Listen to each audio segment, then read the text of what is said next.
moment tumerudi tu, bado tuko tu pale pale. Najaribu tu kushikanisha hii familia. Hivi nawaambianga tu CM yetu kuja kutenganisha watu. Lakini ni M yetu ya kutafuta watu wako loyo. Tumeingia hapa mtaani, tunaona kweli mtaani chafu. Watu wanachezana tu huku nje. Jamaa ako very loyal.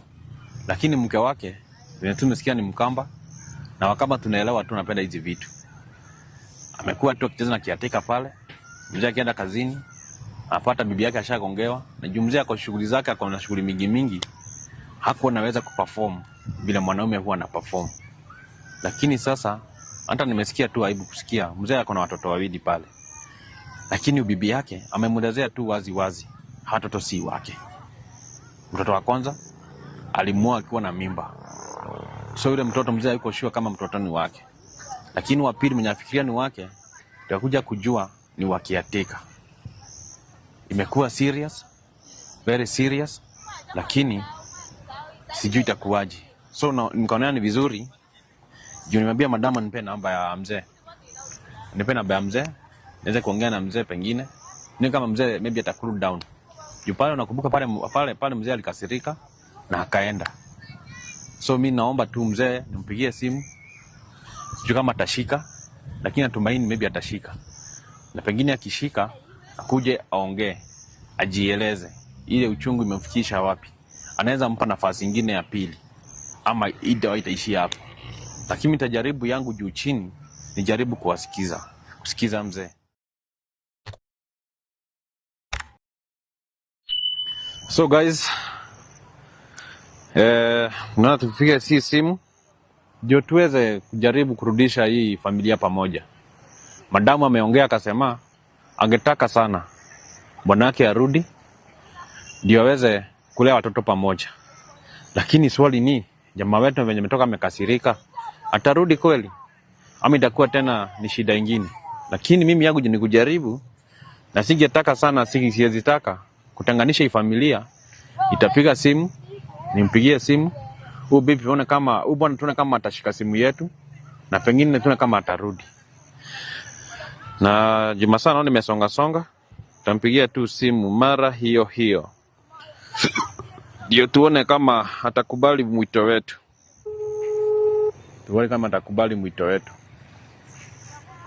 Ndio mimi nampigia simu, tuone kama atashika simu yetu. Hello brother. Aje bro. Fit sana. Poa. Niko poa. Mimi niko fine. Mimi tulikuwa na wewe. Hapa hivyo wakati madamu wako umepata na kufanyia mambo si mzuri. Sasa nilikuwa nakuomba kama unaweza. Unaweza tu nipata pale tulikuwa na wewe. Juu madamu ameimiza sana, nataka kuongea na wewe. Na pengine ona kama utakubali tu mrudi kwa familia. Ndio muweze kulea watoto wanyu pamoja. Sijui unaonaje wewe? Ai bro, umesikia hiyo maneno vile imekuwa man? Hiyo maneno hata mimi hajanifurahisha hata kidogo. Tuseme sasa ingekuwa ni wewe, sasa wewe ungesema aje? Ingekuwa ni mimi, unajua sasa mimi kuna vitu naangalianga. Najua tu wanawake ni wale tu. Lakini unakuja tu unamsikiza. Hata pengine ameongea pale juu akukasirika, hata pengine mtoto ni wako. Lakini juu kuna kitu ndani DNA. Unaweza paka ufanye mpaka DNA ndio ujue ukweli kama na wewe ukiateka ama mtoto ni wako. So mimi ningekuomba tu kama inawezekana urudi. Ndio tuweze kuongea mawili matatu. Na tuone venye. Juu mimi nia yangu si kutenganisha watu. Mimi niko nakuja na nia mzuri. Ile tu ya kuongea tuone kama familia itarudi pamoja. So kama unaweza tu kuja ndugu yangu, nitafurahia sana.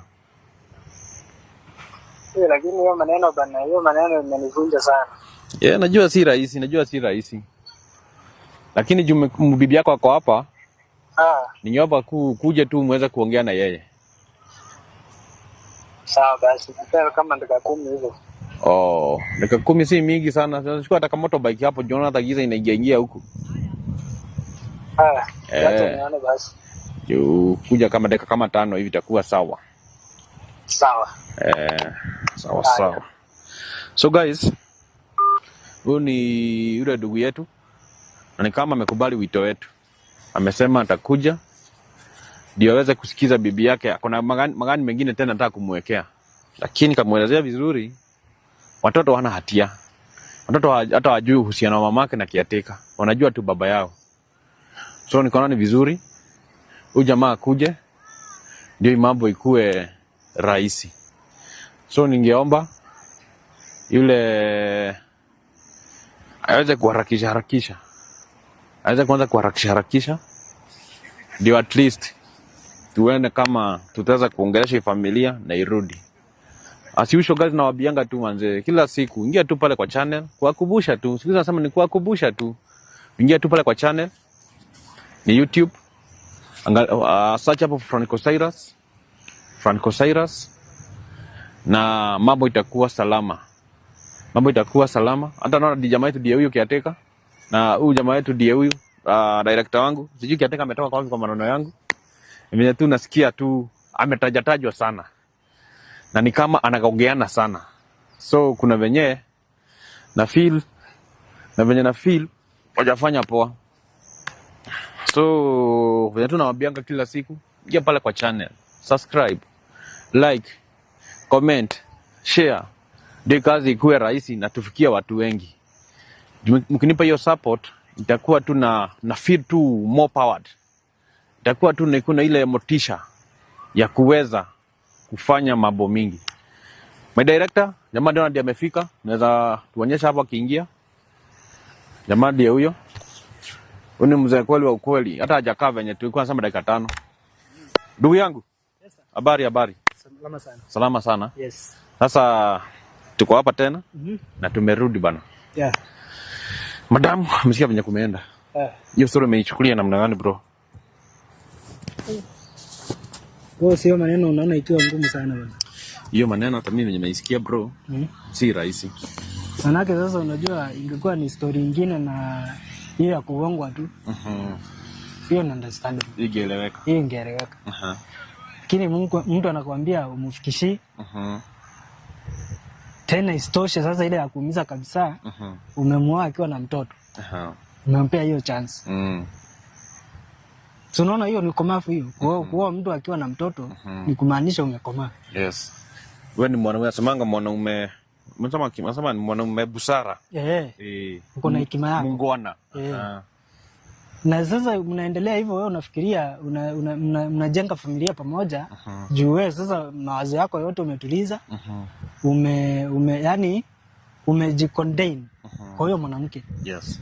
Ni umtafutie na watoto. Wakae vizuri bila kukosa chochote. Yes, mimi sikatai. Mimi mara mingi natoka mapema, narudi usiku nimechoka, niko na mambo mingi. Sikatai. Yes. Lakini hiyo sidhani kama ni issue inaweza sukuma mtu akuwe hadi anaweza fikia to that an extent. Akuwe anaweza kuzalia nje. Hiyo ni makosa. Si ndio? Hiyo ni makosa. Yes, inaweza kuwa ufikishi venye anasema. Sawa. Lakini hii kuzaa nje alafu akuletea mzigo ule. Na hiyo sasa umechukuliwa, mtu amekukubali na mtoto wa kwanza. Mwenye huyo obvious kila mtu anajua si wako. Na sasa huyo ako hapa kwa nyumba, mwenye unafikiria uko na familia sasa. Unapata anakuambia si wako. Na anakuambia tu life. Hata akufichi. Lakini maneno bro, huyu wakati tumekaa naye huko unaona dalili pengine kiateka na mchungulia pale. Mimi unajua sasa shindi. Nikitoka mapema na natoka mapema wewe kila siku mpaka weekends. Mimi natoka mapema ni Sundays tu na wewe unasikia sasa wanafanya ile siku. So sasa sawa kuonyesha kitu. Hata uwezi notice kuna kitu inaendelea. Na ukiateka wewe mnaongea na yeye? Ile kusalimiana tu. So mko ati yule udani sana. Ile kusalimiana tu. Sasa unaonaje? Juu mama amenisihi sana nikutafute. Ati niongee na wewe. Ndio umkubalisha rudi kwa nyumba. Bro, si itakuwa ngumu sana. Ngumu yes, lakini saa zingine mimi naangalianga wale watoto. Watoto wajui kiatika. Najua tu baba na mama. Na tena najua bro ni aibu sana. mwanamke ukikaa naye kwa nyumba na anakuona bure kabisa, yani ni sawa, umfikishie umpei haki yake akaridhika, hiyo ni sawa.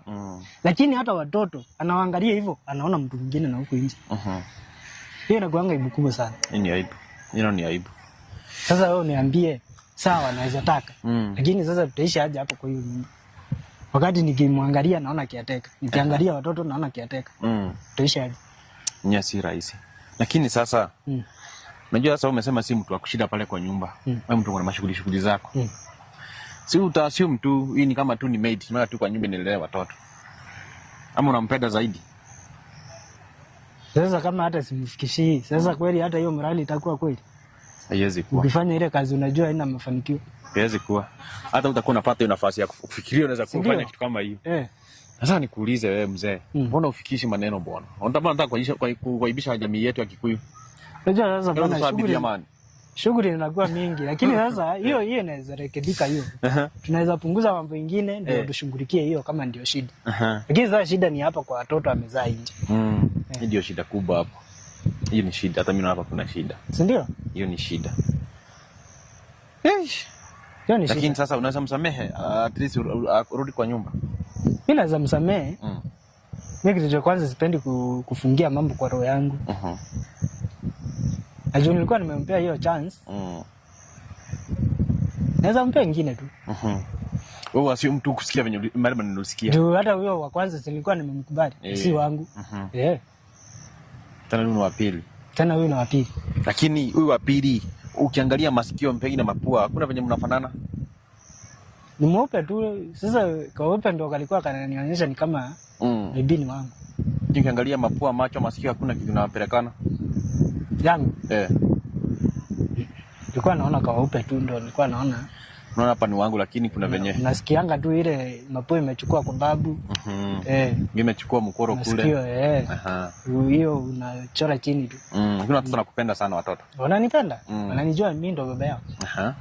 Wanashughulikia kila kitu. Sinanga tofauti. Watoto nawapenda. Shida ni mwanamke. Shida ni mwanamke tu. Ulikuwa unampenda sana. Ni aridhiki. Sasa unashangaa ni nini? Kila kitu nampa. Yeye mwenyewe amekwambia nini anakosa? Hakuna kitu anakosa. Ati unampa mpaka pesa ya maji lakini maji ya kitu. Kila kitu alipi alipia maji. Na kwa nini wanawake wanatakanga aje? Sasa hapo ndo unashangaa. Lakini sasa mimi sijui kama roho yangu itatulia juu sasa. Najua pia wanawake ni wengi. Si ati niwe mmoja tu. Yenyewe wanawake ni wengi sana. Ni bahati tu alikuwa ameangukia. Ambala tu mzee ametulia na mambo mingi. Si ati siwezi pata bibi. So watu wanaweza asema watoto wako waende hivyo, waende na wao ama utachukua watoto. Watu wanasema tii wako tena. Sasa unajua hiyo sasa itabidi ikuwe process. Ndio kama nilikuwa nimependa huyo wa kwanza akiwa si wangu. Na sasa nizalie kwa nyumba. Na hata nikimpea nafasi nyingine, si ataendelea tu na tabia zake. Inaonekana hivyo. Juu huyo ni mtu aridhiki. Huyo ni mtu hawezi ridhika. Hata umfanyie nini. Unampa kila kitu, lakini aridhiki. Na ukianza hama ile nyumba kiateka mwenye wako huko, umuhamisha. Sasa hata tukienda wapi si kuna makiateka wengine huko? Na kiateka ni ule tu. Tabia za kiateka ni hizo tu. Chungulia tu mabibi za wenyewe. Na yeye mwenyewe kama hawezi jiheshimu, hakuna vile atakaa vizuri. Hakuna. Sasa alikuwa ameniomba tu niongee na wewe. Na mimi juu kazi yangu si kutenganisha watu. Mimi nakujanga pale. Nilikuwa nimeona by the dalili ya kuwa loyo. Bila kujua mwanamke kuna vitu ameficha pale kwa simu yake.